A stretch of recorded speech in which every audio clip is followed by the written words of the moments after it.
What is going on, guys? Meister420 here, and today I'm coming to you with another tricks and tips video for Call of Duty Cold War Zombies. So in today's video, I'm going to be going over what is, in my opinion, the two best training spots and high round strategies for the new DLC 1 map, Firebase Z, in Call of Duty Cold War Zombies. The first one is a common helipad spot with a twist, leaving certain doors closed, and the second is my favorite spot in the jungle defense. So let's get right into it.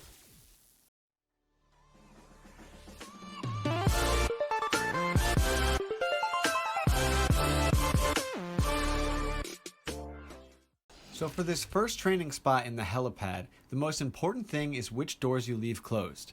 We want to have the whole map open, obviously, so we can have the power on, but we want to leave 2 out of the 3 doors in the helipad closed. So coming out of the helipad, you want to follow this exact path when opening the map. First, you open through the motor pool to military command and get that first ether reactor complete. Then when that ether reactor is complete, you want to go up the stairs by Juggernog in the colonel's office and take a left, opening up the sky bridge connecting to the planning offices. Run through the planning offices and past the OPC on your right, opening up to mission control and completing that reactor next.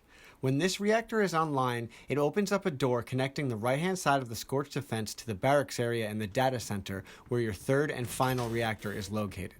After finishing the last reactor, open this door on the right-hand side of the Rocky Defense, which connects back through the weapons lab to the motor pool. Now you'll have the whole map open and the power on, but both of these doors in the helipad will still be closed. Now as for the strategy, you're going to want to run the Ray K as your main weapon, and you're going to run sort of a figure 8 on the north side of the helipad where you left both of the doors closed. Once you have the zombies herded up, you run towards Tombstone and then cut back towards the burning car, shooting the Ray K orb in front of you and then shooting the orb as you pass it, triggering the explosion. This should wipe out most of, if not all of, the horde. I've found that when you double back like that, many of the zombies get bunched up on the car, so it does a really nice job of clustering them up so they are all close enough to get hit by the radius of the explosion. When the super sprinters come after round 54, nothing really changes except for that every once in a while you may get overwhelmed and have to do one big loop around the helipad before returning to your normal path. This is totally fine because it's important to try to do your best and not get hit and mind your armor on the later rounds, so if you have to do a big loop every now and then, go for it. There's a buildable table right in the helipad next to the closed door to the barracks, and the closest armor is the armor station in the weapons lab.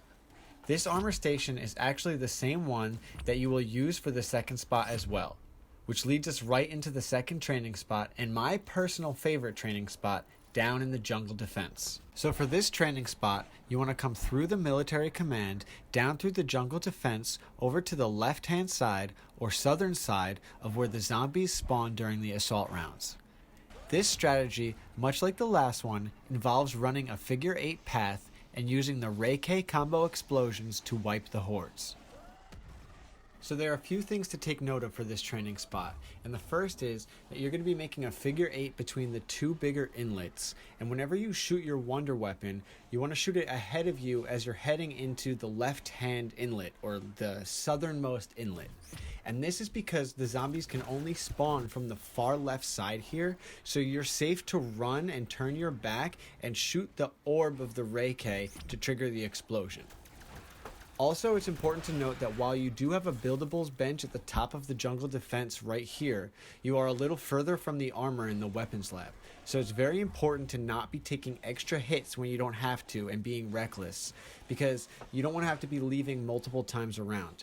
When the super sprinters come, this spot is not safe to be running when your armor is broken. It's a little more advanced compared to the other spot.